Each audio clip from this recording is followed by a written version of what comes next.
نستعين على أمور الدنيا والدين والصلاة والسلام على أشرف الأنبياء والمرسلين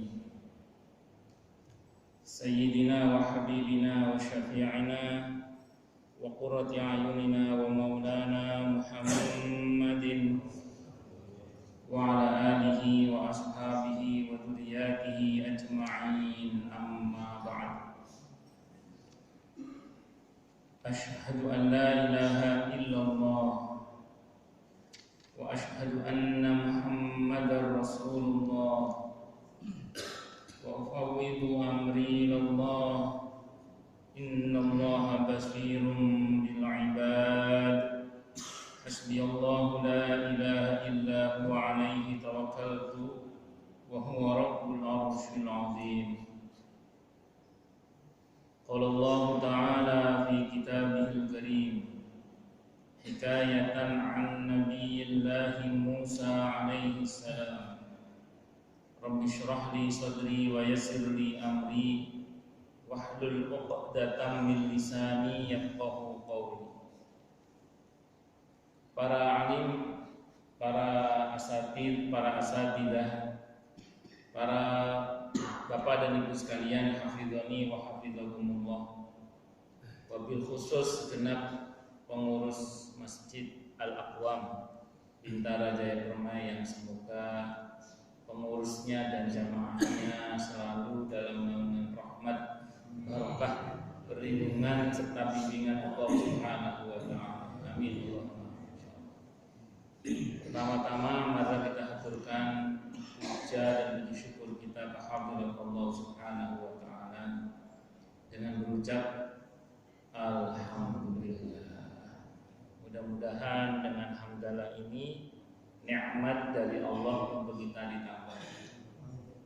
Karena Allah telah berjanji dalam Al-Qur'an di surah Ibrahim ayat 7, A'udzubillahi samii'il 'aliim minasyaitonir rajim. Wa ita'adzana rabbukum la in syakartum la azidannakum wa la in kafartum inna 'adzabi lasyadid. Jadi kalau kita bersyukur, sungguh nikmat dari Allah untuk kita ditambah. Dan kalau kita kufur, kita diingatkan oleh Allah akan siksanya yang sangat pedih. Ini janji Allah, dan janji Allah dalam Al-Qur'an itu la raiba fihi, tidak ada keraguan di dalamnya. Di antara tafsir la raiba fihi adalah siapapun yang mengamalkan isi Al-Qur'an dengan keimanan dan keyakinan, maka Allah akan menunjukkan kebenaran Al-Qur'an itu kepadanya hingga tiada lagi keraguan dalam hatinya. Salawat dan salam semoga tercurah limpahkan di junjungan kita Nabi Muhammad sallallahu alaihi wasallam. Semoga kita semua diakui sebagai umat beliau. Amin. Allahumma amin. Masih melanjutkan kajian kita tentang kitab At-Tadhkirah fi Ahwalil Mauta wa Umuril Akhirah karya Al-Imam Muhammad bin Ahmad bin Abi Bakar bin Farah Abu Abdillah Al-Ansari Al-Khazraji Al-Maliki Al-Ma'ruf yang dikenal dengan sebutan Al-Qurtubi. Al-Imam Al-Qurtubi rahimahullah rahmatan wasi'atan wa rahimallahu ulama al-muslimin. Amin. Qala al-musannif rahimahullah ta'ala wa nafa'ana bi ulumihi fid dharain. Amin. Bismillahirrahmanirrahim. Rawa At-Tirmidzi, telah meriwayatkan siapa al-Imam At-Tirmidzi rahimahullah rahmatan wasi'atan fi jami'i, di dalam kitab jami'nya. Anna rajulan, bahwa sesungguhnya ada seorang lelaki dakhala yang masuk ala Nabi, menemui Nabi kita Muhammad sallallahu alaihi wasallam. Menemui Nabi kita Muhammad sallallahu alaihi wasallam. Faqala, maka laki-laki itu berkata, Alaikassalam, Alaikassalam, Alaika, semoga atasmu, assalam, keselamatan. Faqala, maka bersabda siapa Nabi kita Muhammad sallallahu alaihi wasallam, la taqul alaikassalam, jangan kamu katakan alaikassalam, Wa inna alaika salam, maka sebenarnya alaika salam itu adalah tahiyatul mayyiti, penghormatannya atau salamnya mayit atau salam kepada mayit. Tahiyatul mayyit itu penghormatannya mayit atau salamnya mayit, orang yang sudah mati. Hadisnya sahih riwayat At-Tirmidzi.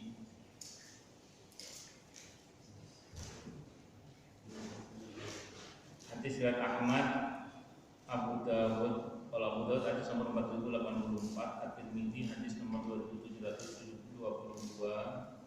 Maqala sudah berkata ini hadisnya hasanun sahih, hadisnya hasan sahih. Berarti ada jalur riwayatan yang hasan, ada jalur riwayatan yang sahih. At-Tabarani dalam Fil Kabir dan Al-Kabir nomor hadisnya 6386. Wasahahu wa wafaqahu Ad-Dhahabi, dan hadis ini disahihkan dan disepakati oleh Imam Ad-Dhahabi. Jadi hadis ini sahih terkait dengan larangan mengucap alaikassalam, karena itu tahiyat atau penghormatan atau salamnya mayit. Makanya kalau saya pribadi ya dapat salam itu, Ustaz dapat salam dari si fulan sebelum ngaji hadis ini ya. Tapi sebelum ngaji itu saya sudah waalaikumsalam. Tapi dulu ketika baru belajar bahasa Arab itu saya sering ngomong, oh ya wa alaika wa alaihissalam, alaika wa alaihissalam. Itu kan ternyata itu tahiyatnya mayit. Tapi sudah lama saya itu sudah berubah sebelum ngaji ini, sudah lama itu sudah merubah, enggak awalika wa waalaikumsalam. Jadi kalau orang nitip salam ke saya, dia oh ya waalaikumsalam. Semoga atas kalian keselamatan. Jadi dia dan dianya itu kita ucapkan salam dengan waalaikum, itu mencakup dia dan yang menitip salam. Oh ya waalaikumsalam warahmatullahi. Jadi enggak menggunakan pendekatan bahasa. Kalau pakai pendekatan bahasa waalika waalaikumsalam, ya atasmu dan atasnya juga semoga ada keselamatan. Ternyata itu tahiyatnya mayit ya Nabi. Itu ucapan selamatnya mayit. Ya masing-masing kan punya aturannya masing-masing ya. Nabi membuat aturan seperti ini, kita taat. Makanya kalau saya ceramah misalnya kan ada dulu ya biasalah ketika masih belajar bahasa Arab, ketika masih ABG dulu. Kalau ceramah kan tiru-tiru Pak Zainuddin MZ. Assalamualaikum waalaikumsalam warahmatullahi wabarakatuh. Secara bahasa tidak apa-apa secara bahasa. Cuman kalau kita mengikuti sunnah Nabi ya salamnya assalamualaikum warahmatullahi wabarakatuh. Udah gitu aja. Enggak usah salam Pancasila. Kok sampai salam Pancasila? Maaf, kelebihan. Maksud saya enggak usah pakai salam yang aneh-aneh itu maksud saya. Enggak usah pakai apa salam yang aneh-aneh. Macam-macam. Itu diantaranya assalamualaikum warahmatullahi wabarakatuh. Itu mau audiennya laki mau perempuan. Kadang kita itu kata sama perempuan assalamualaikum, dan itu ya salamnya mayit itu.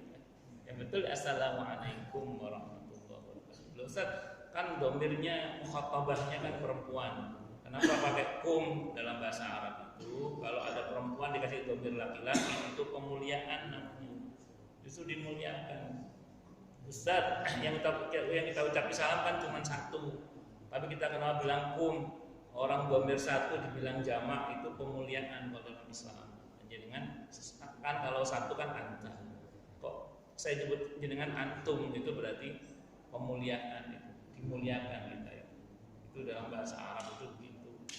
Nah di samping itu karena sunnahnya seperti itu dan sependek yang saya ketahui Nabi tidak pernah merubah salamnya, ya berarti itu takrir ketetapan dari Nabi, sekaligus perintah dari Nabi untuk mengucap salam. Paling enggak ya assalamualaikum itu pendek, paling pendek adalah ucapkanlah salam sebagaimana salam yang kalian ketahui itu paling pendek assalamualaikum, syukur assalamualaikum warahmatullahi wabarakatuh. Jadi masing-masing punya kode etik, masing-masing punya apa kode etik. Jadi kalau ada yang mengucap ya kayak orang ceramah ditutup wallahul muwaffiq ila aqwamit thoriq wa NU.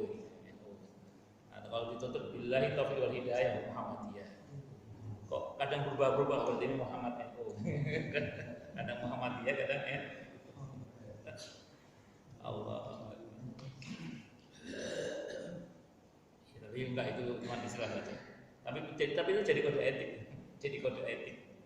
Jadi kode etik. Kalau di pesantren saya dulu ihdinas siratal mustaqim. Jadi sebelum salam itu ada ihdinas siratal mustaqim. Hadallahu iyyakum ajma'in.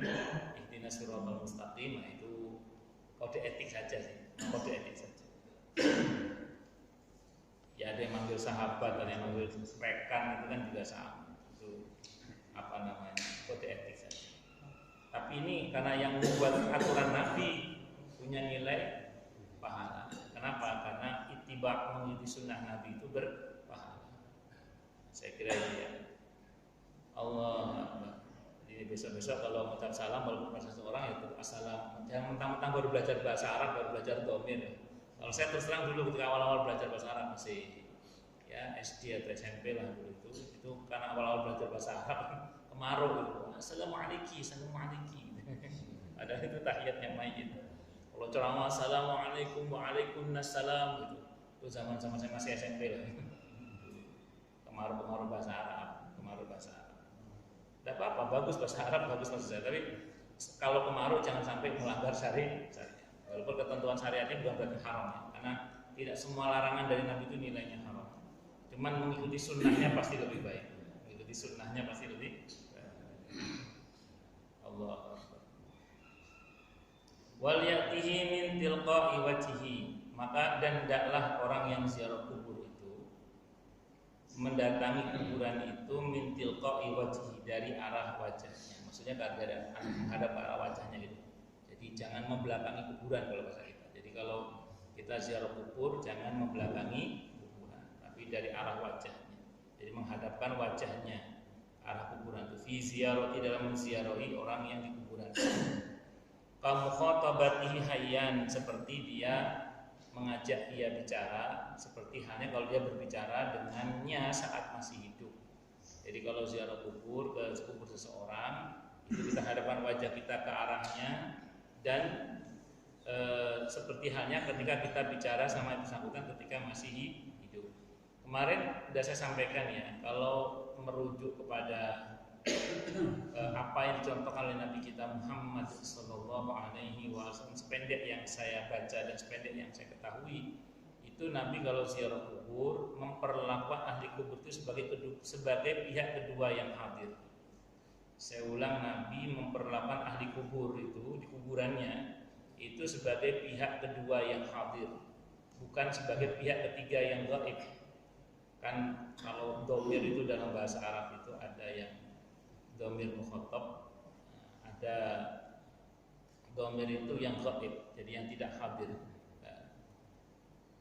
Jadi kalau kita sedang ziarah kubur itu kita memperlakukan ahli kubur itu sebagai mukhatab, sebagai orang yang sedang kita ajak bicara, sebagaimana ketika dia masih hidup.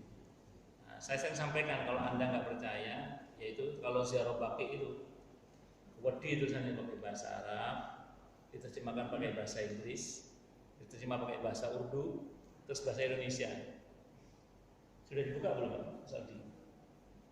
Belum ya. Saya kemarin dapat informasi katanya sudah dibuka katanya. Kalau belum dibuka sabar aja lah, terutama yang punya travel sabar. Nah, terus kemudian tanggung jawabnya dengan beberapa jamaah yang sudah fix mau berangkat soalnya. Ya, saya ulang ya. Jadi itu ada terjemahnya. Itu jelas Pak. Salamnya Nabi itu assalamualaikum. Ada nasrullah walakumul afiyah, itu ada. Dan seterusnya itu. Jadi menggunakan kalimat-kalimat kalian. Jadi tidak menggunakan kata mereka. Maka kalau kita ziarah kubur, sambil kita menghadapkan ke arah kuburan dan mengucap assalamualaikum ya ahla diyar minal mu'minin wal muslimin, nas'alullah wa lakumul afiyah misalnya. Jadi ketika kita mengatakan seperti itu, kalimatnya kalian. Nanti begitu kita sampai di makam orang tua kita misalnya, kita pakai bahasa-bahasa personal, tidak ada masalah. Assalamualaikum Pak, assalamualaikum Bu, Assalamualaikum ya abi, assalamualaikum ya, assalamualaikum ya umi. Tidak apa-apa kalau itu karena kan sudah meninggal. Assalamualaikum ya abi, assalamualaikum ya umi. Kalau karena keluarga kita banyak, kita assalamualaikum ya abi ya umi ya jadi ya jadati ya umma semuanya satu silakan, tidak ada masalah, tidak ada masalah, tidak ada masalah. Terus kita doakan semoga anda semua pakai bahasa kita aja kalau nggak bisa bahasa Arab. Semoga anda semua diampuni oleh Allah, dimuliakan oleh Allah. Jadi kayak orang ngobrol aja. Makanya ketika Nabi kita Muhammad Sallallahu Alaihi Wasallam Tarikh Hisam pada saat Fathu Makkah itu semua sahabat minta pulang ke rumahnya masing-masing. Jadi masing-masing sahabat itu pulang ke rumahnya masing-masing. Kecuali Nabi kita Muhammad Sallallahu Alaihi Wasallam. Beliau bilang kepada para sahabat Ansar, buatkan kemah di makam Khadijah. Buatkan untukku kemah di makam Khadijah. Nabi lebih memilih tidur di dekat makam Siti Khadijah radhiyallahu anha. Di mana? Di Ma'un.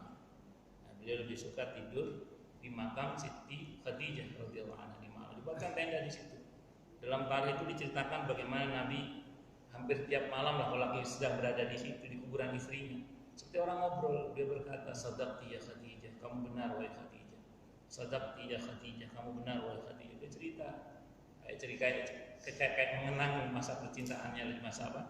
Masa perjuangan awal-awal Islam, di masa-masa perjuangan awal-awal Islam, di mana Nabi itu dibesarkan hatinya oleh Siti Khadijah radhiyallahu anha, dan semua perkataan Siti Khadijah tentang suaminya itu ternyata benar. Gitu. Ya, benar, sadaqti wa ya Khadijah, kamu benar wahai Khadijah. Itu Nabi kita Muhammad Sallallahu Alaihi Wasallam. Makanya jangan kalau datang ke makam orang tua misalnya, ya seperti orang bicara tidak ada masalah. Bahkan saya ceritakan kemarin kan, di dalam Fathul Bari Syarah Sahih Bukhari. Ibnu Katsir juga mengutip dalam kitab Al-Bidayah wa Nihayah dan beberapa riwayat yang lain juga mengutipnya tentang sahabat Bilal bin Al-Haris Al-Muzani radhiyallahu anhu ketika ziarah ke makam Nabi kita Muhammad sallallahu alaihi wasallam, dan beliau mengatakan istasqillah li ummati fa innahum qad halaku. Ya Rasulullah, boleh dimintakan hujan kepada Allah untuk umatmu. Mereka itu sudah mengalami paceklik, atau saat itu dalam riwayat itu sedang tidak turun hujan selama 3 tahun. Nah, terus kemudian sahabat ini pulang, dalam perjalanan pulang mimpi ketemu dengan Nabi kita Muhammad sallallahu alaihi wasallam. Dan dalam mimpi itu Nabi tidak menyalahkan perbuatan beliau. Dan dalam hadis Bukhari, mimpi ketemu dengan Nabi itu adalah asli Nabi karena setan tidak bisa menyerupai Nabi. Dan yang mimpi sahabat, itu pasti Nabi berarti. Nah, terus Nabi bilang, "Aqrib salam ila Umar." Bacakan salamku kepada Umar, sampaikan salamku kepada Umar, suruh sholat istisqa. Nah, dah sampai 3 hari nanti akan turun hujan. Maka diceritakanlah itu kepada Sayyidina Umar bin Khattab radhiyallahu anhu selaku Amirul Mukminin saat itu, dan kemudian beliau sholat istisqa dengan memegang tangan sahabat Abbas sambil berkata, "Ya Allah," dan seterusnya. Itu belum turun tangannya Sayyidina Umar bin Khattab radhiyallahu anhu sudah turun hujan, insyaallah. Itu seperti itu. Mana sini banjir bisa masuk ya sama. Saya juga selutut itu masuk. Ya sudah. Ya, jadi ngomong hujan teringat banjir. Jadi singkat kata singkat cerita, kalau kita bicara tentang masalah ini, ya begitulah sunnahnya kalau kita ziarah kubur. Jadi memperlakukan yang sudah wafat itu seperti orang yang masih hidup. Bisa dimengerti ya? Itu akhlak adab dalam Islam. Walau khatabahu hayyan lakana adabu istiqbalahu bi wajhihi. Andaikan dia masih hidup, andaikan dia bicara dengannya saat masih hidup, niscaya tata krama yang bagus, akhlak yang bagus ketika bicara dengannya adalah dengan cara menghadapkan wajah kita kepada wajahnya. Jadi wajah yang bersangkutan yang ziarah itu dihadapkan ke wajahnya orang yang masih hidup itu pastinya. Ya kalau saya ngobrol sama bapak, terus saya buang muka itu gimana ya? Ya. Jadi saya ngobrol sama bapak, terus saya buang muka gimana? Pasti Abdurrahman Jami itu salah satu penulis sejarah atau kisah Nabi Yusuf alaihissalam, kayak semacam novelnya, tapi novel yang diambil dari kisah nyata dalam Al-Quran, yaitu Nabi Yusuf. Terlepas tidak semua ulama sepakat dengan cerita ini, karena ini karya seorang ulama namanya Abdurrahman Jamil. Itu cerita saat Yusuf kata Zaliha atau Zulaikha, orang bilang menyebut Zaliha atau Zulaikha macam-macam atau Zulaikal. Nah itu ada bahasa pada saat Zaliha mengajak bicara Nabi Yusuf alaihissalam. Pada saat Zaliha mengajak Nabi Yusuf bicara, kata Zaliha begini, pada saat Yusuf aku ajak bicara, dia selalu menundukkan pandangannya dan menatap bumi di bawahnya. Setiap kali aku mengajak Yusuf berbicara, Yusuf selalu menundukkan pandangannya. Jadi Nabi Yusuf itu ganteng nggak jelalatan. Jadi kalau diajak bicara sama perempuan, beliau menundukkan pandangannya, menatap bumi atau tanah yang diinjaknya. Kata Zaliha, sampai aku cemburu kepada bumi yang dilihatnya. Kata Zaliha. Jadi kalau aku bicara dengan Yusuf merendahkan pandangannya, menatap bumi yang diinjaknya, sampai aku cemburu kepada bumi yang dilihatnya. Nah, jadi Nabi Yusuf, kalau ini lain bab, ini nunduk, nggak sopan, ini nunduk, ini sopan. Tapi kalau buang muka nggak sopan. Kalau nunduk itu sopan. Bahkan Syekh Al-Habib Ali Al-Tufri hafizahullah dalam satu wawancara di televisi, ada di YouTube itu. Nah, itu beliau saat diwawancara kayak tersinggung itu, siapa itu presenternya yang perempuan, karena dia tidak berhijab. Ditanya, ya Habib, kenapa Anda tidak menatap wajah saya saat Anda bicara? Apakah Anda tidak suka dengan saya? Kata beliau, enggak, saya tidak menatap wajah Anda, justru karena saya menghormati Anda, saya menghargai Anda, saya memuliakan Anda sebagai seorang wanita. Karena kalau saya melihat Anda nanti takutnya muncul pikiran-pikirannya aneh-aneh itu, kata beliau. Jadi kalau menunduk dengan buang muka itu beda. Jadi kalau menunduk kadang menunjukkan tanda hormat, ya. Menunduk kadang menunjukkan tanda hormat, bukan karena melecehkan, bukan. Itu seperti itu. Tergantung, jadi menghindarinya karena apa. Dalam konteks ziarah kubur itu saya ulang, tentu sunnahnya kita menghadapkan wajah kita kepada wajahnya. Fakadzalika hauna, maka demikianlah dalam hal ini ziarah kubur itu. Makanya kalau ziarah kubur doanya sebaiknya bukan Allahumma ighfir lahum warhamhum wa'fu anhum. Walaupun boleh, tidak apa-apa, tapi tidak, sebaiknya bukan itu. Tapi doanya adalah semoga Allah ampuni Anda, semoga Allah rahmati Anda semua, semoga Allah jadikan kubur Anda semua taman-taman surga, semoga Allah angkat derajat Anda semua, semoga Anda. Itu sebaiknya begitu, sebaiknya. Tapi tidak salah kalau Anda Allahumma ighfir lahum, nggak salah juga. Kenapa nggak salah? Karena memang tidak ada larangan tegas tentang masalah ini. Karena tidak ada larangan tegas tentang masalah ini, tapi adab dan akhlaknya itu sepatutnya menggunakan bahasa-bahasa kalian. Itu seperti itu. Jadi menggunakan bahasa-bahasa kalian. Ya kemarin sudah sedikit saya bahas ya. Kenapa kok kemudian pada saat ziarah kubur kita memperlakukan ahli kubur sebagai pihak kedua yang hadir, sementara ketika jenazah di depan kita, sholat jenazah, Nabi mencontohkan Allahumma ighfir lahum warhamhum wa'fu anhum.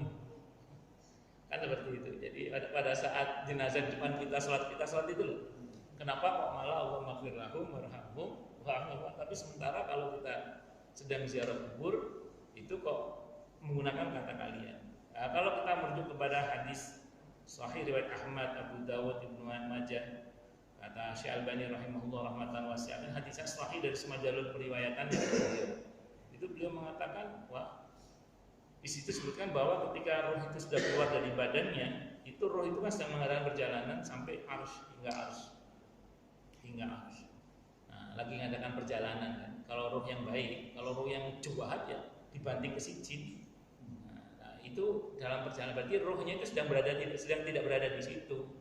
Karena sedang tidak berada di situ, makanya disebut dengan pihak ketiga yang tidak hadir, yaitu mereka atau dia. Kenapa? Karena dia dianggap sebagai pihak kedua yang tidak hadir. Itu seperti itu. Nah, sementara kalau sudah fix dimakamkan di sebuah kuburan tertentu, berarti dia sudah kembali ke alam barzahnya.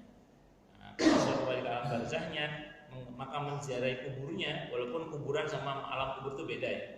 Kuburan sama alam kubur itu beda.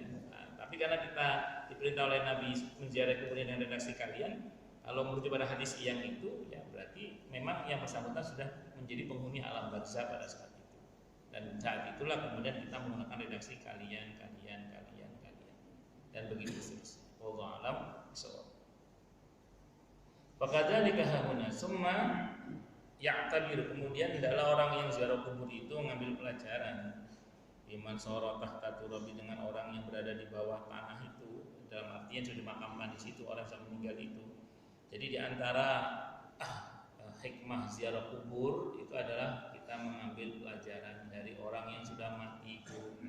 Makanya kalau kita rujuk pada informasi dalam Al-Qur'an ya, itu kalau kita plesir itu perintahnya di antaranya apa? Fasiru fil ardi fanzuru kaifa kana aqibatul mukadzibin. Berjalanlah kamu di muka bumi ini dan silakan kamu ambil pelajaran dari orang-orang terdahulu yang pernah mendustakan ajaran para nabi dan rasul.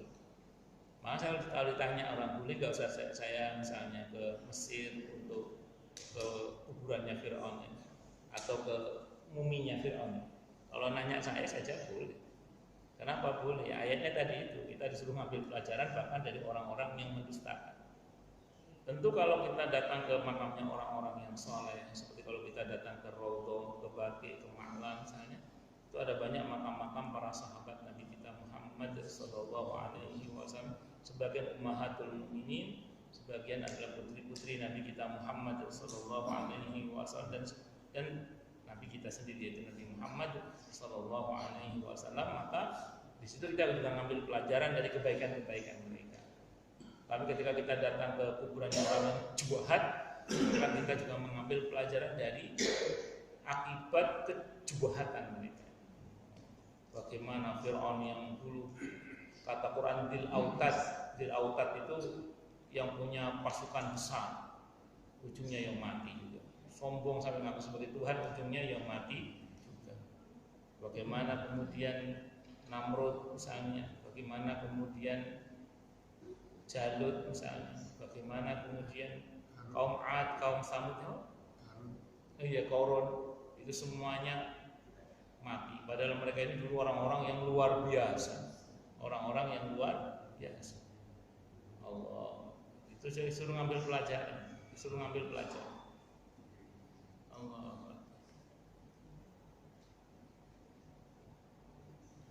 Sarat tahta at-turab wa qata'a 'anil ahli wal ahbab. Bagaimana kemudian dia terputus dari keluarga dan orang-orang yang dicintainya. Ba'da an qadal juyusha wal asakir, setelah sebelumnya dia pernah memimpin atau melaju bersama dengan pasukan dan tentara-tentara. Padahal dulu orangnya gagah loh ini. Orangnya dulu gagah, mimpin tentara tapi ujungnya yang mati juga. Ini contoh pelajarannya ini. Wa nafasal ashab wa asyair. Dulu ini orang ini kalau saingan menang melawan sahabat-sahabatnya dan komunitas-komunitasnya, unggul. Ini dulu orang hebat, orang yang berprestasi, selalu unggul dalam lingkungannya itu, baik lingkungan sahabatnya maupun komunitasnya. Wa jamal amwal wa dakhair, wah ini hidupnya dulu kaya, duitnya banyak, jabatannya tinggi. Faja'ahul mautu fi waqtin lam yahtasibuhu, tiba-tiba datang kematian kepadanya di waktu yang ia tidak duga-duga sebelumnya. Wa haulin lam yartaqibuhu, dan teror yang tiba-tiba datang sebelum dipersiapkannya. Jadi kematian itu tiba-tiba datang kepadanya, menyergap kepadanya, ya sudah nggak percaya. Kita ini nggak usah ngomong mati, ngantuk saja. Nggak usah ngomong mati, ngantuk saja. Walaupun orang gagah, jago karate dan 9 berarti dan lain-lain. Itu saking pinternya jago karate atau jago kungfu, kalau ngantuk tidur sama. Ya, itu kita baru ngomong ngantuk, belum ngomong apa? Belum ngomong mati, ngomong ngantuk, baru ngomong ngantuk. Itu. Tidak kurang-kurang orang yang gagah sekali. Begitu Allah sentil, dikasih virus dikit aja, saya belum ngomong corona itu, baru ngomong virus apalah yang bikin dia keliangan. Artinya apa? Manusia ini lemah, wa khuliqal insanu dha'if. Dan yang pasti semua makhluk Allah taklukkan dengan kematian. Semua makhluk Allah taklukkan dengan apa? Kematian. Karena kullu nafsin dha'iqatul maut. terus ya sudah, namanya sudah pasti mati, nggak usah takut mati. Namanya pasti mati, nggak usah takut mati. Beli masker boleh, nggak apa-apa, tapi nggak harus panik banget gitu. Beli masker boleh, tapi nggak usah panik banget. Sebagian orang kan reaksinya kayak berlebihan gitu. Tentara sekali kalau takut mati. Jadi saya ulang ya, takut mati kalau dalam Islam itu penyakit. Takut mati dalam Islam itu penyakit. Saya ulang, beli masker boleh, takut mati itu penyakit. Mencari mati juga nggak dibenarkan dalam Islam. Jangan mentang-mentang saya kalau waktunya belum mati juga nggak akan mati. Terus sama ke Wuhan sana, iya kalau juga itu namanya bunuh diri. Dalam Islam juga nggak boleh gitu. Dalam Islam itu kematian itu tidak untuk dicari, tapi tidak untuk ditakuti, tapi dipersiapkan. Nah, dipersiapkan. Yang semua kita pasti mati semua kita. Cepat atau lambat, mau atau tidak mau, suka atau tidak suka, dengan senang hati atau terpaksa, kita harus lanjut ke alam berikutnya. Namanya alam apa? Barzakh. Terus jadi persiapkan. Saya sering sampaikan di sini ya. Kalau kita bicara harapan tentang kematian, berharaplah sebaik-baiknya keadaan. Allahumma inna nas'aluka rahmatan, Allahumma inna nas'aluka taubatan qoblal maut. Minta dianugerahi taubat tan nasuha sebelum mati. Allahumma inna nas'aluka rahmatan indal maut. Allahumma hawwin 'alaina sakaratul maut. Jadi minta rahmat saat mati, terus kemudian diringankan saat sakaratul maut. Terus wa maghfiratan ba'dal maut, dan terampuni pada saat kita setelah mati. Dan teruskan. Jadi kalau kita bicara tentang harapan, berharaplah sebaik-baiknya keadaan. Berharap mati syahid di jalan Allah, husnul khotimah syahid di jalan Allah, itu yang kita harapkan. Dan syahid itu nggak harus perang, Pak. Syahid itu nggak harus perang. Nah, dalam hadis Sahih Muslim, siapa yang berharap kepada Allah dengan sungguh-sungguh mati syahid, maka Allah akan anugerahkan untuknya kedudukan orang yang mati syahid, walaupun dia mati di atas ranjangnya, kata Nabi Muhammad. Nah, yang penting kita mohon sungguh-sungguh mati syahid, husnul khotimah syahid di jalan Allah. Seperti itu. Nah, kalau kita bicara persiapan atau menghadapi seburuk-buruknya keadaan, ini saya ulang sering saya sampaikan untuk mengingatkan kita semua, termasuk saya sendiri. Jadi gini, jangan bayangkan kita itu mati sedang beribadah kepada Allah. Bayangkan kita ini ada potensi mati dalam keadaan durhaka kepada Allah. Kan terus apa yang harus kita persiapkan, Ustaz? Ya kita kembali pada satu riwayat yang menyebutkan tentang bahwa seseorang itu akan mati berdasar pada kebiasaan. Nah, jadi mumpung kita masih hidup, ayo kita semua, nggak cuma Anda tapi saya, milikilah kebiasaan-kebiasaan yang baik, yang diridhoi oleh Allah. Harapannya semoga kita meninggal dalam keadaan sedang berbuat baik yang diridhoi oleh Allah. Kapan hari itu ada seorang ustadz di Villa Nusa Indah sebelum kejadian banjir kemarin itu meninggal dunia. Nah, beliau ini sebelum meninggal ngomong ke teman-temannya, saya ini pengen meninggal sedang menunggu sholat sambil tiduran di masjid. Ngomong gitu. Sebelum meninggal ngomong, saya ini sering menjelang meninggal itu sering ngomong gitu, saya ini pengen meninggal sedang menunggu sholat sambil tiduran di masjid. Dan dikabulkan oleh Allah. Jadi saat itu sedang mau sholat zuhur. Beliau biasa datang lebih awal, sebelum adzan dan datang. Terus sholat sunnah seperti biasa, terus kemudian nunggu sholat zuhur sambil tiduran, karena beliau udah sepuh. Sambil tiduran, meninggal saat itu, sambil nunggu sholat zuhur. Kan keren gitu ya, meninggal sedang menunggu sholat, kan keren. Daripada meninggal dunia sedang menunggu proyeknya deal itu. Tapi ya itu dalam pandangan Allah keren. Meninggal sedang menunggu sholat. Ada orang pada saat meninggal dunia dia dengan mengucap la ilaha illallah, husnul khotimah, syahid di jalan. Maka jangan bayangkan kita termasuk orang yang mudah mengucap la ilaha illallah. Bayangkan saat kita meninggal kita itu sendiri, nggak ada siapa-siapa. Oh saya kan punya anak, punya istri. Wah, nggak kurang-kurang orang meninggal ada anaknya banyak, ada istrinya, tapi meninggalnya sendiri itu nggak sedikit. Saya pernah cerita di sini, ada orang di Kemang Pratama 3 itu, beliau itu sakit, malamnya di sholat isya itu pamitan ke semua jamaah, pamitan minta maaf itu ke semua jamaah di sholat isya. Terus malam itu dia bilang sama istrinya, maaf besok subuh bangunin lagi ya, aku mau sholat subuh.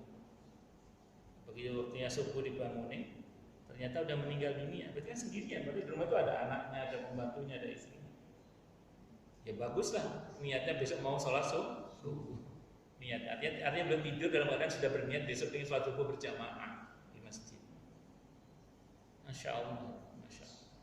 Ada seorang yang saya pernah cerita di sini ya, ada jamaah saya orang Kemang Pratama itu tidur sama neneknya, bangun-bangun neneknya udah meninggal dunia. Berarti semalam neneknya udah meninggal sendirian, padahal sampingnya ada cucunya nggak tahu. Jadi bahkan di samping ada cucunya bisa nggak tahu kalau neneknya sudah meninggal dunia. Allah Akbar. Itu yang beberapa orang yang mulai ngitung masa iddahnya ini, yang baru pulang dari Amerika terus beraktivitas macam-macam. Siapa jenenge itu? Yang baru pulang dari Amerika terus beraktivitas nge-gym terus siapa jenenge? Oh iya itu siapa jenenge? Nah itu kan masih sehat, itu kan tidur ya, ada istrinya, ada anaknya, dibangunin, dia meninggal dunia. Ya, artinya dalam kondisi di mana dia punya banyak karyawan, punya banyak teman, meninggal dia sendirian pada saat itu. Ada kawan, ada jamaah orang daerah Villa Jakastia, sakit suaminya diajak ke rumah sakit global yang di Kalimalang itu. Dalam perjalanan pulang bareng sama istrinya, sama sopirnya juga satu mobil, tiba-tiba terdengar suara ngorok. Ada suara ngorok. Kata istrinya udah biasa, namanya juga orang tidur kan ngorok biasa. Ternyata meninggal. Ada istrinya, ada sopirnya, satu mobil lagi. Artinya kita jangan membayangkan kan nanti kita meninggal itu banyak mentalkan kita. Ayo Pak, la ilaha illallah, la ilaha illallah. Mending ada yang mentalkin. Bayangkan kita mati sendirian gak ada yang mentalkin. Oh berarti kita ini punya kepentingan. Kita ini punya kepentingan untuk bisa meninggal dalam keadaan bersyahadat atau mengucap la ilaha illallah. Oh berarti mulai sekarang harus dilatih. Jangan ngandelin orang lain. Jangan mengandalkan orang lain, andalkan Allah. Dan kita harus melatih diri kita untuk dengan lisan dan hati mengucap la ilaha illallah sepenuh hati.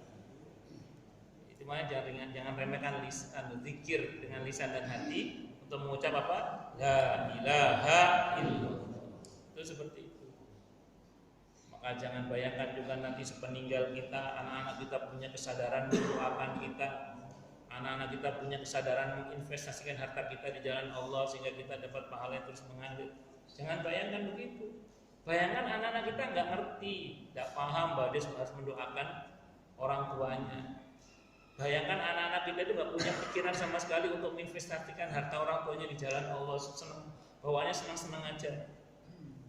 Kalau anak kita punya pemikiran untuk mendoakan orang tuanya selalu, untuk berinvestasi dengan hartanya di jalan Allah untuk orang tuanya, masih bagus. Nah kalau nggak punya kesadaran itu bagaimana? Nah, maka mumpung masih hidup ini, kita ingatkan anak-anak kita dari sekarang. Nah jangan lupa doakan orang tuamu. Mumpung masih hidup, nanti mati juga doakan terutama ya. Jangan dihabisin dunia buat dia senang-senang aja. Jangan lupa investasi buat masjid, buat musola. Jangan lupa libatkan ayahmu, ibumu dalam sedekah-sedekah. Itu seperti itu. Ingatkan anak-anak kita tentang pentingnya berbakti pada orang tuanya. Dan sebenarnya itu kayak narsis ya, tapi karena itu perintah Allah ya nggak narsis. Saya itu pas mau mendidik anak saya untuk berbakti sama orang tuanya itu, saya kadang kok kayaknya narsis ya saya kok nyuruh anak saya berbuat baik sama saya. Tapi karena itu perintah Allah, maka saya katakan. Karena itu perintah Allah untuk kita mendidik anak kita supaya berbakti kepada kita. Nah, kan kalau jenengan baca surah Luqman, Surah Luqman itu surah yang menceritakan tentang pendidikan seorang ayah kepada anaknya. Dan itu Quran yang menceritakan, berarti itu benar itu cerita itu. Artinya begitulah harusnya orang tua itu maksudnya. Nah, di antara nasihat orang tua apa? Agar anak berbakti kepada kedua orang tua. Anishkurli wali walidayya. Hendaklah kamu bersyukur kepada Allah dan berterima kasih kepada kedua orang tua.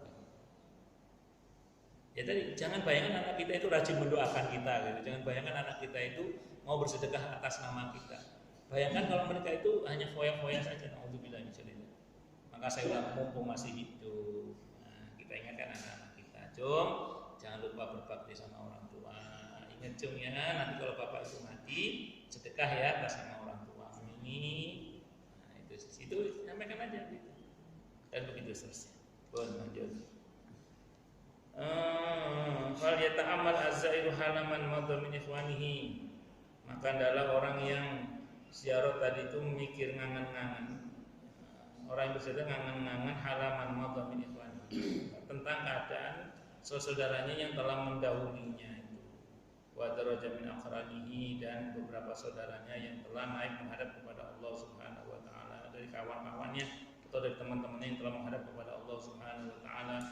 Alladzina balaghul amala wa jamul amal, yang mereka itu rata-rata sudah sukses meraih cita-citanya dan bersanggup mengimpun harta-hartanya. Tapi bagaimana kemudian inqatat amalhum? Bagaimana kemudian dengan kematian terputuslah angan-angannya atau cita-citanya. Walam tughni anhum amwalum, sementara hartanya juga tidak bisa mencukupinya. Wa maha'aturabu mahasina wujuhim, dan debu-debu menghapus wajah-wajah mereka. Wa faraqat fil quburi ajza'uhum, dan jadi terpecah, terbelah-belah atau terpisah-pisah di kubur jasad-jasad mereka atau bagian-bagian tubuh mereka. Wataramala ba'dahum nisa'uhum, dan menjadi janda para istrinya, para istri mereka. Wa syamala dilul yatim aulad, anak-anaknya pun menjadi yatim. Waktu sama ghairuhum tariqahum wa biladum, dan kemudian membagi-bagi selain mereka, maksudnya ahli warisnya telah membagi-bagi jalan dan negara mereka. Kalau bahasa Selain aset itu artinya ketika dia mati sudah dibagi-bagi dan begitu seterusnya. Saya mau sampaikan gini, kalau kita lihat orang meninggal dunia, pasti yang kita lihat adalah dia meninggalkan apa yang menjadi kesuksesannya di dunia ini. Misalnya dia seorang pengusaha, berarti dia meninggalkan perusahaannya. Kalau dia seorang politisi, maka dia mungkin meninggalkan partainya. Kalau dia seorang apalah gitu. Nah, pertanyaan gini, ini untuk kita renungannya. Dari yang kita ambil dari yang bersangkutan, kira-kira apa yang ditinggalkannya itu menjadi sebab kebaikan baginya atau terputus? Itu aja pertanyaan. Nah, maka berarti karena semua kita akan meninggalkan dunia ini, berarti pandai-pandailah kita semua ini. Pandai-pandailah kita semua ini ketika kita meninggal dunia, meninggalkan semua aktivitas dan prestasi dunia kita itu, bagaimana caranya ketika kita meninggal dunia, tapi sisa-sisa kebaikan kita itu masih mengalirkan banyak kebaikan. Nah, maka mulai sekarang pandai-pandailah memilih dan memilah aktivitas yang ketika kita mati, kebaikan itu masih terus berjalan gitu loh. Contoh, Anda punya ide dan gagasan apa tentang masjid, tentang lingkungan, nah itu sampaikan. Ketika gagasan Anda dipakai oleh masjid itu, lingkungan itu, wah itu ila yaumil qiyamah kita akan dapat bagian pahala. Nah, makanya bersyukurlah bagi siapapun yang punya kemampuan di bidang arsitektur misalnya, atau di bidang teknik sipil misalnya, atau terus menuangkan ilmunya di pembangunan masjid ini misalnya. Maka ketika kemudian masjid dipakai untuk kebaikan, semua yang terkait dengan kebaikan masjid ini, yang tadi menuangkan ilmunya, itu akan dapat bagian pahala. Masih ada jamaah itu seorang arsitek, itu kalau babnya masjid, pokoknya nggak bisa bayar. Nah, pokoknya kalau dia yang mau mandori pembangunan masjid itu nggak bisa bayar. Ya, hitung-hitung amalnya, karena tadi itu kalau yang sifatnya profit kan mesti bayar. Kalau ini karena ini masjid orientasinya dakwah, pokoknya nggak bisa bayar. Nah itu artinya dia meninggal dalam keadaan punya prestasi, meninggalkan bangunan masjid, meninggalkan bangunan pesantren atau madrasah. Itu kan luar biasa gitu. Jadi bukan cuma sekedar meninggalkan sesuatu yang bersifat duniawi yang mungkin kebaikannya tidak terus mengalir, tapi meninggalkan sesuatu yang memang kebaikannya apa tadi terus mengalir. Itu di antara. Nah, Terus kemudian bagaimana kemudian begitu orang meninggal dunia, pasti yang kita tahu adalah oh ini istrinya jadi yatim. Kalau yang perempuan maka suaminya menjadi duda. Yang kita pikir apa? Bukan mengagendakan mengawininya, bukan. Nah, itu akan kalau saya itu ya Allah, ini rahasia para bapak-bapak ini mohon dimaafkan bapak-bapak. Ada pas saya takziah itu habis subuh, Ustaz ada jamaah meninggal kita takziah, Pak.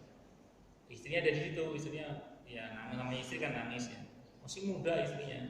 Bapak-bapak itu takziah pada kosek-kosek. Ya oh bapak-bapak. Tapi tenang Bu, bapak-bapak nyarinya enggak ada. Jadi singkat kata singkat cerita, kalau kita melihat kejadian, mohon maaf ya, janda tadi, apa yang kita pikirkan? Loh, kita nggak usah ngomong orang lain yang meninggal. Kita pun kalau meninggal istri kita juga jadi apa? Janda. Sebagaimana anaknya jadi yatim, anak kita pun juga bisa menjadi yatim. Pertanyaannya gini loh, apa yang sudah kita persiapkan untuk mereka? Gitu. Ini bukan soal materi, tapi soal dunia akhiratnya. Maka Qurannya udah ngasih arahan itu. Qurannya udah ngasih arahan. Di mana arahan Qurannya? Di antaranya yang di surah An-Nisa itu. An-Nisa 9. Wal yakhshal ladzina law taraku min khalfihim dzurriyyatan dhi'afan khafu 'alaihim falyattaqullaha wal yaqulu qawlan sadida. Boya takut kalau seseorang itu meninggalkan di belakang mereka itu keturunan-keturunan yang lemah. Qurannya nyuruh kita itu khawatir meninggalkan di belakang kita keturunan-keturunan yang lemah.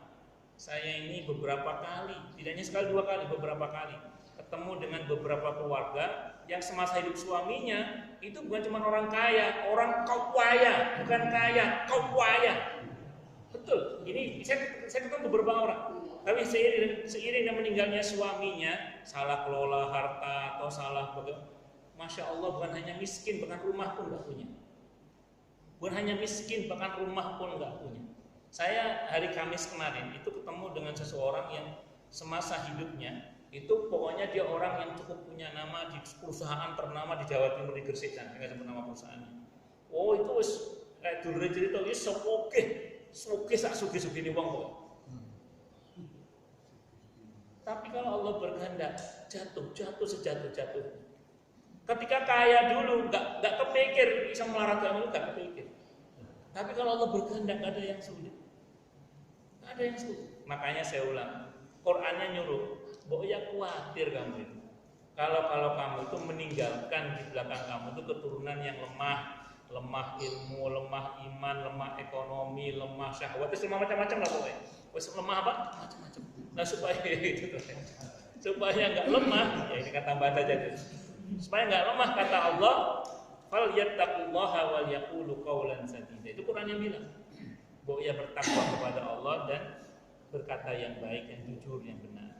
Jadi laku takwa kita, Pak, jujur kita, takwa kita sedikit banyak itu berpengaruh pada perbaikan takdir anak-anak kita. Jadi saya ulang, sedikit banyak kebaikan kita ini, Bapak, ketakwaan kita itu sedikit banyak itu berpengaruh pada perbaikan takdir anak-anak kita. Maka Umar bin Abdul Aziz itu ketika meninggal dunia, anaknya itu kurus-kurus, masih kecil-kecil. Kata saudaranya, ini anak kamu anak raja, anak kurus-kurus. Saya tawarkan bantuan untuk anak-anak kamu, supaya anak kamu ini, kalau bahasa kita saya tawarkan beasiswa lah untuk sampai kuliah. Atau menurut nggak usah, biarkan saja mereka. Kata Umar, karena saya yakin kalau mereka itu baik, mereka pasti juga akan jadi orang sukses. Nah, di samping Umar bin Abdul Aziz, orangnya juga bukan hanya baik banget beliau. Dan betul begitu bapaknya meninggal dunia, kita tahu dalam catatan sejarah putra-putra Umar bin Abdul Aziz itu menjadi orang-orang yang tidak hanya alim ulama tapi juga kaya. Kalau menyumbang itu seratusan onta, ratusan kambing, ratusan kuda. Kalau menyumbang itu barokah ayahnya yang tidak hanya baik tapi putra-putranya juga baik semua, Masya Allah. Nah, ini yang saya kira bisa sampaikan, semoga bermanfaat. Silakan yang mau tanya, protes, marah boleh. Masalah atau masalah yang lain boleh silakan. Monggo. Silakan kalau Bapak mau ada pertanyaan.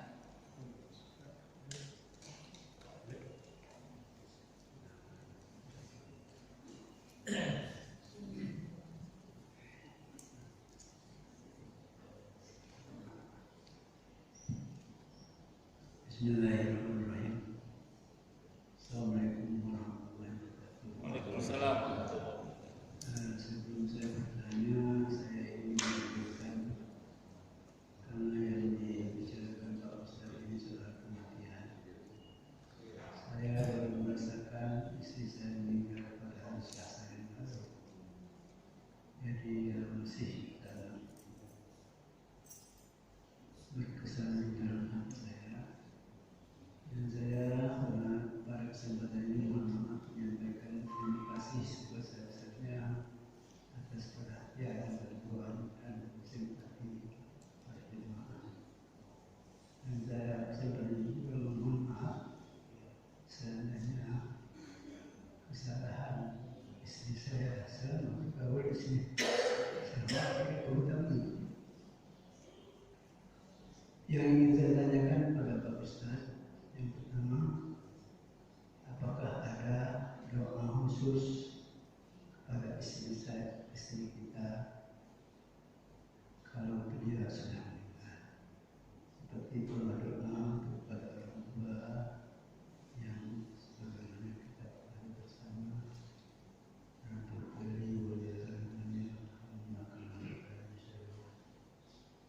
yang kedua, saya ingin menanyakan, sering Ustaz menyatakan bahwa sakit itu adalah merupakan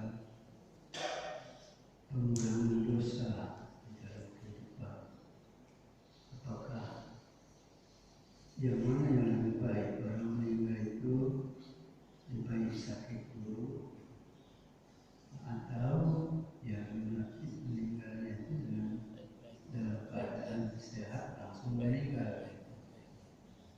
Nah, ini Bagus. yang perlu Bagus. Ustaz. Terima kasih. Assalamualaikum warahmatullahi wabarakatuh. Salam. Jadi yang pertama turut berduka cita Pak. Semoga Allah rahmati ibu dengan rahmatnya yang maha luas. Amin Allahumma amin. Jadi yang pertama gini Pak, Nabi kita Muhammad Sallallahu Alaihi Wasallam ketika Siti Khadijah radhiyallahu anha meninggal dunia, kalau doa khusus saya tidak tahu. Kalau doa khusus selain doa yang umum itu ya, semoga Allah ampuni, rahmati dan seterusnya. Tapi ini khasnya Nabi. Ini khasnya Nabi. Setiap kali beliau ingat Khadijah, beliau membuatkan makanan untuk kerabatnya Khadijah. Sampai Siti Aisyah cemburu kan. Jadi kalau makan ada 3 piring, padahal cuma berdua. Kata Siti Aisyah, ya Rasulullah, ini kok piringnya 3, padahal kita cuma berdua. Yang satu untuk kerabatnya Khadijah. Jadi Nabi itu menyambung kekerabatan dengan kerabatnya Khadijah, walaupun istri sudah meninggal dunia. Satu. Yang kedua, Nabi ya tadi karena membuatkan makanan. Ini untuk, kadang Nabi menggunakan kata ini untuk Khadijah. Yang satu ini untuk Khadijah, berarti pahalanya untuk Siti Khadijah. Itu sering Nabi sedekah, serah. Nah, saya lupa kalau nggak Bukhari Muslim, tapi nanti ada riwayatnya itu. Setiap tahun di mana Siti Khadijah wafat, Nabi nyembelih kambing bahkan. Ya ini untuk Khadijah. Jadi Nabi itu gemar bersedekah untuk istrinya, Nabi. Itu yang amal khusus. Nanti baca tentang sejarah Nabi terkait Khadijah. Nanti ketika Nabi meninggal dunia, Siti Aisyah itu, ketika banyak orang takziah, buatkan makanan untuk yang bertakziah, buatkan makan untuk yang bertakziah. Tapi atas perintah beliau sebagai pemilik rumah ya. Kalau kita menekan orang yang kena musibah, tidak boleh, saya ulang, tidak boleh. Tapi kalau itu atas kemauan sendiri, tidak Pak. Nah, sampai sini Pak. Jadi kalau Bapak nanya saya, apa amalan khusus seorang suami kalau istrinya meninggal dunia? Yang Nabi contohkan ya, itu Nabi sering bersedekah makanan. Dalam konteks saat itu Nabi sering bersedekah makanan yang itu pahalanya untuk istrinya. Dalam satu redaksi Nabi mengatakan ini untuk kerabatnya Khadijah. Berarti Nabi terus nyambung silaturahim dengan keluarganya Siti Khadijah. Dan yang kedua Nabi mengatakan ini untuk Khadijah. Berarti ini pahalanya untuk Siti Khadijah. Dan pada tahun di mana beliau Siti Khadijah wafat, pada setiap tahunnya, pada bulan dan hari atau apa di mana wafat itu beliau potong kambing biasanya. Itu pahala. Jadi bapak nggak harus praktek, nggak harus persis pak. Nanti istri saya sebuah potong kambing nggak. Yang penting bapak spiritnya kita tangkap, bersedekah atas nama istri. Agendakan lah itu bersedekah atas nama istri. Begitu pak ya. Baik, itu yang pertama. Kemudian yang kedua, sampai doa itu pasti ya insya Allah. Nah yang kedua mengenai meninggal, sebelum meninggal, wafat, dosa rontok, lebih baik mana? Meninggal sakit dulu atau sehat dulu? Jadi gini ya, di dalam Islam itu Nabi banyak menerangkan tentang keutamaan musibah, keutamaan sakit, keutamaan digolimi misalnya, keutamaan miskin.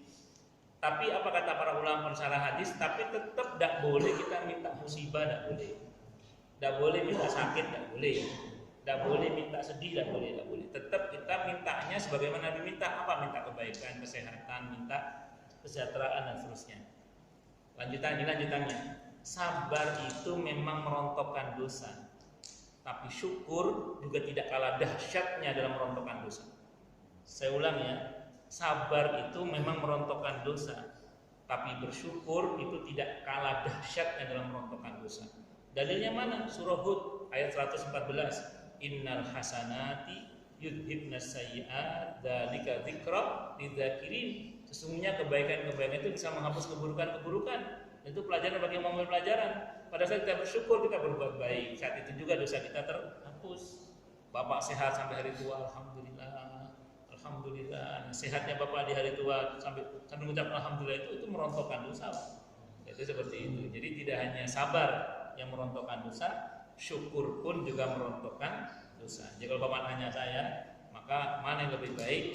Yang lebih baik adalah saat kita mau bersabar dan atau saat kita mau bersyukur, tergantung kondisi kita bagaimana. Tentu saya ulang, kita mintanya baik, jangan minta ngabur, jangan minta apa yang nggak baik.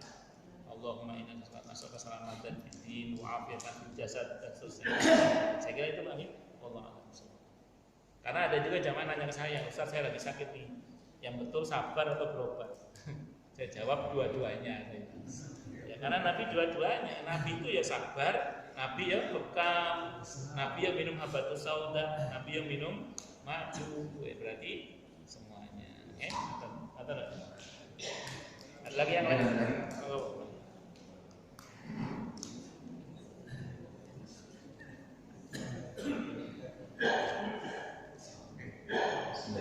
Assalamualaikum warahmatullahi wabarakatuh. Waalaikumsalam. Pak Ustaz, sebagaimana tadi disampaikan bahwa kita harus mendidik anak supaya anaknya itu nanti pada saat dia sudah ada berbuat baik mendoakan orang tuanya misalnya. Pertanyaan saya pertama adalah bagaimana kalau seseorang meninggal, dia dalam keadaan ibunya itu bukan orang tuanya saja, ibunya justru yang sedang memendam perasaan kesal atau apa di atas tingkah laku anaknya. Ibunya meninggal, bagaimana caranya dia sudah meminta maaf sama ibunya tersebut? Bagaimana caranya? Yang kedua, saya pernah bermimpi beberapa hari lalu saya ketemu dengan beliau ada, kemudian saya kompak ngobrol, tapi dia diam aja Ustaz. Apakah itu dia ingin saya kirim hadiah atau bagaimana? Karena diajak bicara dia diam aja. Dalam mimpi itu saya terakhir sadar bahwa beliau sudah tidak ada, sudah meninggal. Dan saya Assalamualaikum. Memang yang pertama agak berat ya, Jadi orang tua meninggal dunia dalam keadaan marah kepada kita itu berat. Tapi karena masih hidup, ada harapan masih bisa diampuni oleh Allah. Paling enggak kita itu dihibur dengan hadis sahih dari Al-Bukhari tentang seseorang yang telah membunuh 100 orang itu, yang meninggal dunia setelah bertaubat, tapi belum minta maaf kepada 100 keluarga yang telah dia bunuh. Tapi Allah tidak hanya mengampuninya, bahkan Allah menyatakannya masuk surga. Di mana letak kata kuncinya? Di pada kesungguhannya dalam bertobat minta ampun kepada Allah. Jadi pertama sarannya Pak beliau si anak ini, saran saya ya harus banyak-banyak bertobat minta ampun kepada Allah dengan sungguh-sungguh satu. Yang kedua, lebih serius dalam mendoakan kedua orang tuanya terkait ampunan. Lebih serius. Jadi jangan cuma standar tapi lebih serius mendoakan orang tuanya untuk mendapat ampunan dari Allah. Semoga itu dia dikurangi bebannya di akhirat atau bahkan ditiadakan bebannya di akhirat. Yang terakhir, sebisa mungkin buatlah orang tua kita ridho. Di mana letak ridhonya orang tua kita? Ketika kita akur, rukun dengan keluarga kita, terutama dengan saudara kandung kita yang notabene anak-anaknya. Itu seperti itu. Karena di antara hal yang buat orang tua sedih itu adalah ketika anaknya itu bertikai. Di antara kebahagiaannya adalah ketika anak-anaknya itu berdamai. Maka perbaiki hubungan dengan saudara-saudara kandung kita semampu kita, karena dengannya insya Allah kita akan orang tua akan bahagia. Tentu ini di luar konteks kasih pelajaran ya. Karena mungkin ada beberapa saudara tertentu yang mungkin dengan terpaksa kita ngasih pelajaran buat dia, bukan memutus silaturahim, tapi ngasih pelajaran. Nanti konteksnya beda ya kalau itu. Tapi secara umum spiritnya satu, kepada semuanya kita perbaiki. Intinya gitu Pak. Itu orang tua kita sama. Saya kira itu. Nah, yang kedua, Az-Zumar surah ke-39 ayat 42 itu tentang mungkinnya roh orang yang masih hidup saat tidurnya bertemu dengan rohnya orang yang sudah mati di alam barzahnya sana, karena keduanya dalam genggaman Allah. Maka mungkin saja Pak, karena Bapak bisa bercerita dengan sangat baik tentang kejadian itu, bisa jadi memang itu adalah roh beliau. Nah, kok menemui Bapak diam saja? Ya doakan. Semoga beliau termasuk orang-orang yang diampuni oleh Allah dan dimaafkan oleh Allah dan dirahmati oleh Allah dan rahmatnya yang luas. Amin. Saya kira itu Pak ya.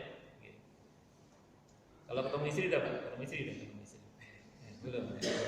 Atau sudah? Sering. Baik, karena mungkin Oke. Baik, kita tutup. Asyhadu an la ilaha illallah wa asyhadu anna Muhammadar Rasulullah. Shalli wa sallim wa barik ala sayyidina Maulana Muhammadin wa ala alihi wa ashabihi wa dzurriyyatihi ajma'in. Alhamdulillahirabbil alamin. Ya dzal jalali wal ikram ya hayy ya qayyum ya arhamar rahimin ya wadud ya ghaffar ya mujibad da'awat. Allahumma inna nas'aluka bi annana nashhadu annaka antallah la ilaha illa anta al-ahad wa samad alladzi lam yalid wa lam yulad wa lam yakul lahu kufuwan ahad. Allahumma ighfir lana dhunubana wa li walidayna wa li masyayikhina wa li ashabil huquqil wajibati 'alaina. ربنا اغفر لنا ولإخواننا الذين سبقونا بالإيمان ولا تجعل في قلوبنا غلا للذين آمنوا ربنا إنك رؤوف رحيم. Allahumma ya Allah, ampunilah dosa-dosa kami, dosa-dosa kedua orang tua kami, dosa-dosa guru-guru kami, dosa-dosa keluarga kami, dosa-dosa muslimin, muslimat, mukminin, mukminat, baik yang masih hidup maupun sudah wafat. Allahumma ya Allah, jadikanlah kami semua termasuk orang-orang yang sukses dunia akhirat, selamat dunia akhirat, bahagia dunia akhirat, dan permudahlah dosa kami Rabbi dini wa dunia wal akhirah. Ya Allah, limpahkanlah hidayah selalu untuk kami, tingkatkanlah selalu hidayah untuk kami, dan berikanlah hidayah untuk siapapun yang melihat kami. Ya Rabbana ya Rabbana ya Rabbana ya Rabbana ya Rabbana. Rabbana atina fid dunya hasanah wa fil akhirati hasanah wa qina adzabannar. Rabbana atina min ladunka rahmah wa hayyi lana min amrina rasyada. Rabbana la tu'akhidna in nasina aw akhtana. Rabbana wa la tahmil 'alaina isran kama hamaltahu 'ala alladziina min qablina. Rabbana wa la tuhammilna ma la taqata lana bih wa'fu 'anna waghfir lana warhamna anta maulana fansurna 'alal qaumil kafirin. Rabbana la tuzigh qulubana ba'da idh hadaytana wa hab lana min ladunka rahmah innaka antal wahhab. Rabbana hab lana min azwajina wa dhurriyyatina qurrata a'yun waj'alna lil muttaqina imama. Allahumma khtim lana bi khatimati sa'adah waj'alna min alladhina lahumul husna wa ziyadah. Sallallahu ala sayyidina Muhammadin nabiyil ummah wa kashifil ummah wa ala alihi wa ashabihi wa baraka wa sallam. Subhana rabbika rabbil izzati amma yasifun wa salamun alal mursalin walhamdulillahi rabbil alamin. Subhanakallahumma bihamdika asyhadu an la ilaha illa anta astaghfiruka wa atubu ilaik. Sallallahu ala Muhammad wa ala alihi wa sahbihi wasallam. Saya mohon maaf. Assalamualaikum warahmatullahi wabarakatuh.